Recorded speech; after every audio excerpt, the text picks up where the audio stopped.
Hello, everyone, from ESPC19. Heather Newman here from Prague with the lovely and talented Spencer Harbar. Hello. Hello, everybody. Welcome.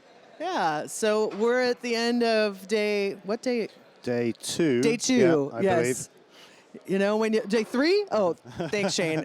Day three. Day three. So they blend together a little bit. They've been long days. Yeah, they have been long days. So, will you tell everybody what you've been doing while you're here? Yeah, so I've been giving one presentation at the event that was requested from the audience last year, and then I've also done some booth duty with attempting to answer at any rate customer questions around predominantly SharePoint migration to Office 365, I should say SharePoint migration to SharePoint Online and the hybrid scenarios as my main area of focus at the event, not necessarily what I'm doing day to day, but at the event. And also basically, meeting everybody, reconnecting, and working on the relationships, keep the relationships alive and creating some new ones. Yeah. That's awesome. And you're a specialist in identity. To a certain degree, yeah. I mean, that's kind of a happy accident. I'm probably known for, SharePoint profiles and authentication and things like that. But before I worked with SharePoint, I was part of a team that built the first deployment in the United Kingdom of what became Forefront Identity Manager. Oh, that's right. Yeah. Okay. Which was a Canadian product that Microsoft acquired. So I have I did a period of security consulting and so on and so forth. And so, yeah, I have, quite a large portion of my career has been dedicated on the security side of things, or on the identity space, more accurately. Yeah. And when you talk identity versus sort of like cybersecurity, or do they play in the same thing? It's an umbrella, or like they're very much related, very tightly related. Yeah. Indeed, all of computer science should be tightly related to the principles of security, confidentiality, integrity, availability. Is the mantra of information security discipline in the early days of IT, and that still underpins basically all of the common scenarios that need to be protected against. So anything from conditional access to rights management and all of those types of things are fundamentally, intrinsically linked to those principles. And if you don't understand information security from a technology perspective, you can't be successful in identity management. All right, that makes sense. What do you think, if you were going to tell everybody one thing that you must do that's sort of, not maybe as admin or, like just one thing that absolutely everybody should do as far as identity and security, what is that? Understand the risk. So don't think about things from a technology perspective. Right. Model the threat and understand the risk, because if you don't understand the risk, you can't possibly choose how to either insure against the risk, mitigate the risk, remove the risk.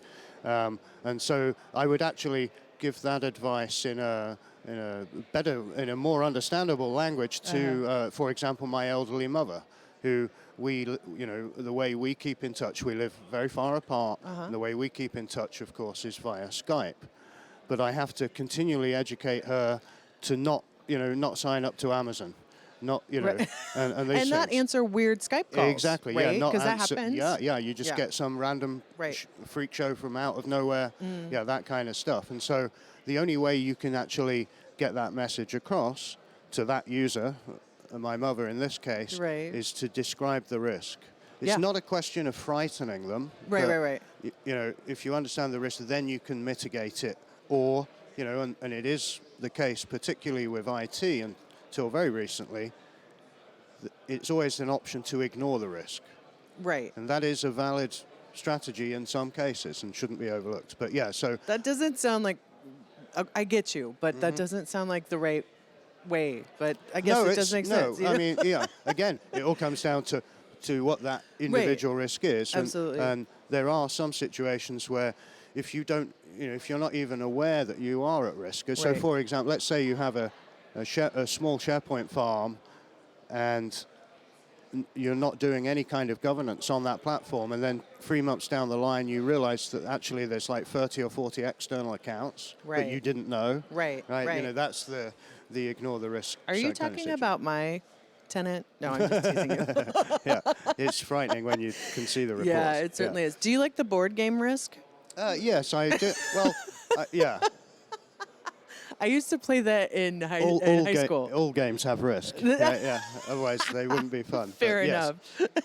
Sixth grade study hall in high school was Risk. You know, at that point. That's funny. Have you seen that documentary, The Great Hack? Yes, I did see that. Okay. And a lot of those types of show that have come about recently are a little bit too kind of almost. They're very interesting, but they're very kind of long-winded, very unnecessarily verbose. I actually preferred the. There was a essay that was the input into that, and I preferred to. You know, that's personally my preferred way to consume those things. It was a very interesting coverage of the individual that was being followed around. You know, I don't think that really contributed to it. But yes, I mean, very accurate. Yeah. And do you think, so I saw that documentary, so if you haven't seen it, The Great Hack, it's about Cambridge Analytica and all of the sort of different elections and data and all of that. Very interesting documentary on Amazon Prime or whatever. And but I also, in looking at, you know, just data in general, and speaking of Microsoft and companies like Facebook or, you know, Twitter, I mean, Microsoft, we sell software and hardware, you know, and I think as a company, you know, we're not necessarily relying on the selling of people's data necessarily, right? And we have very strong privacy and security, and that's something actually to be really proud of, I think, as a company, right? Yeah, absolutely. I mean, you know, obviously commercial organization, there's no mandate or, you know, to necessarily take these leadership positions on these type of issues. And I think it's incredibly important that there is not just Microsoft, but they're the perfect example of somebody who takes their corporate responsibility as, you know, with absolute conviction. Right. And they're also extremely good at changing at pace and adjusting to the threat, you know, new threats or new scenarios. Yeah. Which, you know, not to kind of deliberately criticize some of the competitors, they seem to be, you know, slower, but also much more reactionary. Microsoft does take a leadership position in these spaces, and it's done from the context of because it's the right thing to do, not because it's the best way to brand themselves or make money. To sell their products. Yeah, right. Yeah, or products, I should say. Yeah, and we need that leadership because the other parts of our society that are supposed to be providing that leadership are failing us so massively at this time. Yeah. Not that we want to turn it into a sci-fi movie where there's, you know, this big bad terrible corporation that takes over, but the person with the hoodie. And the leadership role is extremely important, and to do it with compassion and empathy is really nice to see. Absolutely. I love that about it too. Do you think that as far as sort of talking about security and data and privacy and all of that, like at the end of the day, we've got these things that are called terms and conditions, you know? Do you think we in the software industry and also, like, are we doing a good enough job? But, like, do you read them? I guess, do you read them?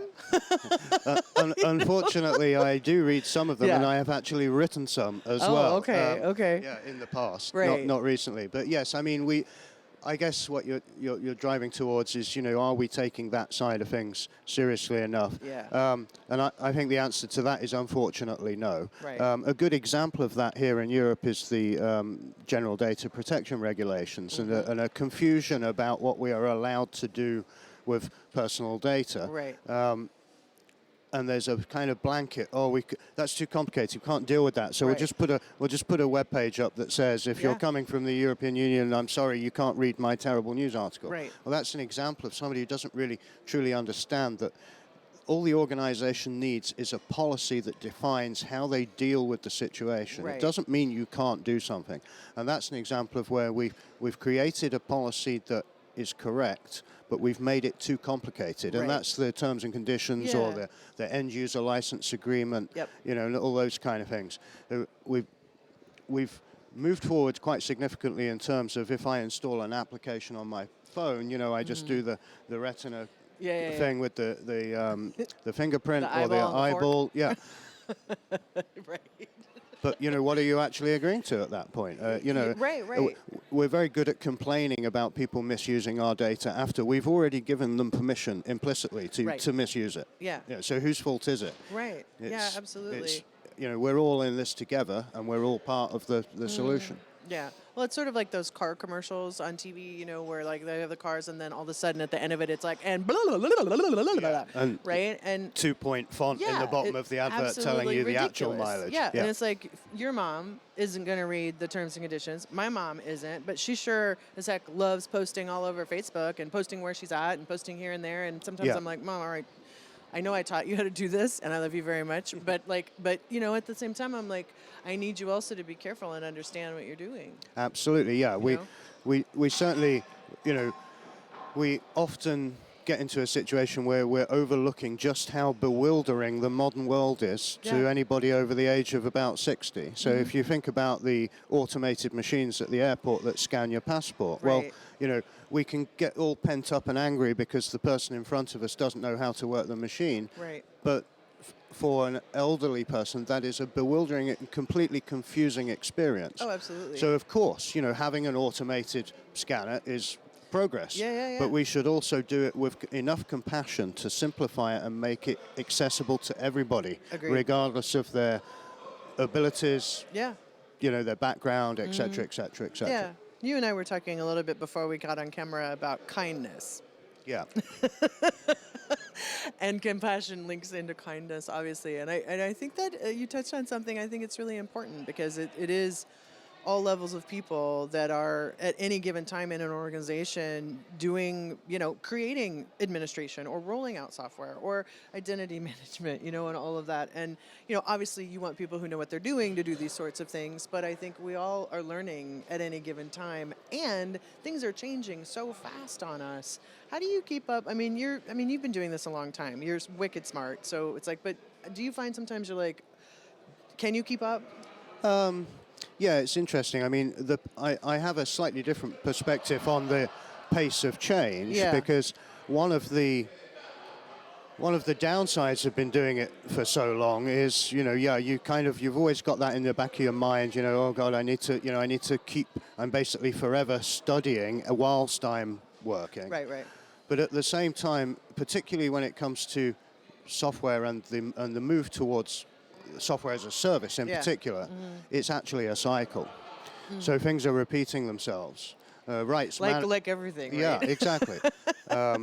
Rights management would be the perfect example of that, which was something that was actually launched in Europe in TechEd 2002, maybe 2001, and of course that never really took off because of the investment and impact on premises, but now that's basically the forefront of the Microsoft 365 platform. Right. So in terms of keeping up, I struggle with one aspect of it individually, which is everything these days seems to be a video, as we are doing right now, and I prefer to read. That's my, you know, I can learn quicker that way. I don't want to spend 3 minutes being told to smash the like button and all that kind of stuff before you actually get to the information you're looking for. Right.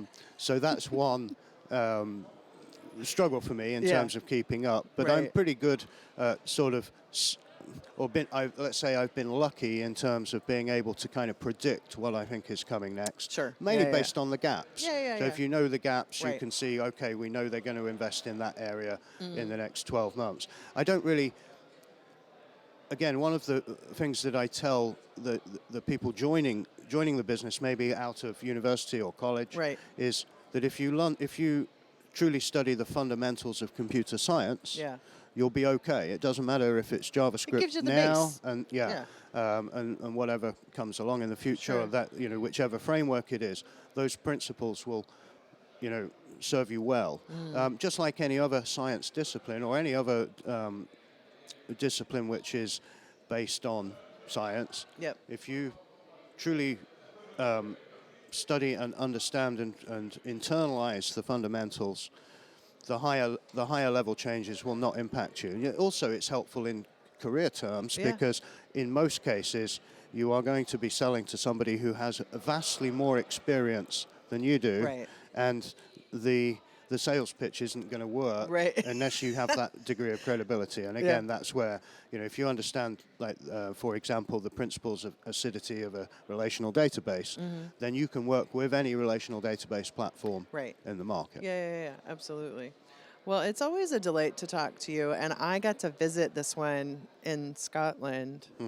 Was that 2 years ago That now? was 2 years ago. 2 years ago, immediately with Miss after Erica, who's with actually Erica, sitting in here as well. That was a delight, by the way. So thank you for that. No, That my was pleasure to have you. Yeah, it was super fun. So, yeah, brilliant. Thank you for sharing all of that. I think that this, privacy and data and identity, all that, it's really important. And it's not just for, it is for us who are in technology and technologists, as it were, because technology runs pretty much everything we do, but it is on a personal, it's a personal thing. And I think it's important to address it on a personal level, Yeah, absolutely. And do it again, not to kind of beat the drum, but with compassion and empathy for, what could be a completely different situation.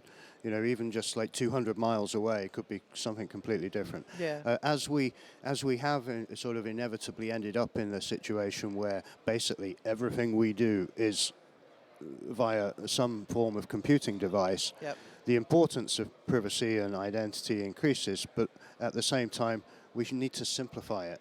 Yeah. Because if we don't simplify it, we're just basically contributing to a problem which inevitably at some point is going to explode. Right. And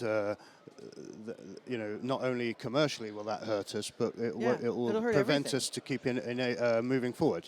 Uber is a classic example of that, where certain cities, have got their, have removed the license for some spurious reason. There may be other good reasons why you might argue for and against. That's not really the point, but it's the fact that even that conversation becomes very complicated, which leads then to the coverage of that issue to be vastly sort of binary. You're either for them or against. Well, no, actually, there's 15 different opinions on that.